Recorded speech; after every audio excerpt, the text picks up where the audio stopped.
আসসালামু আলাইকুম ভাবি, কেমন আছেন? ওয়ালাইকুম আসসালাম। তুমি কে? আমি পাখি। পাখি? আমাদের বাড়িতে অনুমতি ছাড়া তুমি আসছো কিসের জন্য? আদব কায়দা কিছু শিখো নাই? আসলে ভাবি ছোটবেলা থেকে আসতেছি তো কখনো পারমিশন নেওয়ার প্রয়োজন মনে হয় নাই। ছোটবেলা থেকে তোমাকে শেখানো হয়নি, এখন থেকে তোমাকে শেখানো হবে। এখন থেকে এভাবে চলা আর যাবে না। এই বাড়িতে ঢুকতে গেলে আগে অনুমতি লাগবে, বুঝতে পারছো? আচ্ছা ঠিক আছে।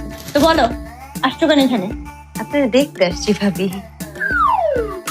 ওমা, আমি কি চিড়িয়াখানায় কোনো জীবজন্তু না, তুমি আমার দেখতে আসবা? না মানে আপনি নতুন বউ তো কবিতার ভাবি, তার জন্য আর কি। নতুন বউ দেখতে আসো এরকম খালি হাতে? এরপর থেকে আমার যদি দেখতে আসো, সুন্দর করে হাত ভর্তি খাবার দাবার নিয়ে আসবা, মনে থাকবে? আচ্ছা ঠিক আছে ভাবি। যাও।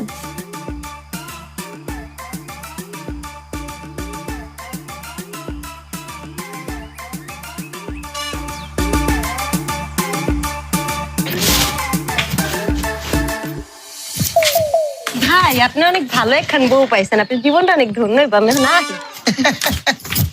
আমি জানি কিছু একটা ঘটনা ঘটছে ভিতরে। ঠিক আছে,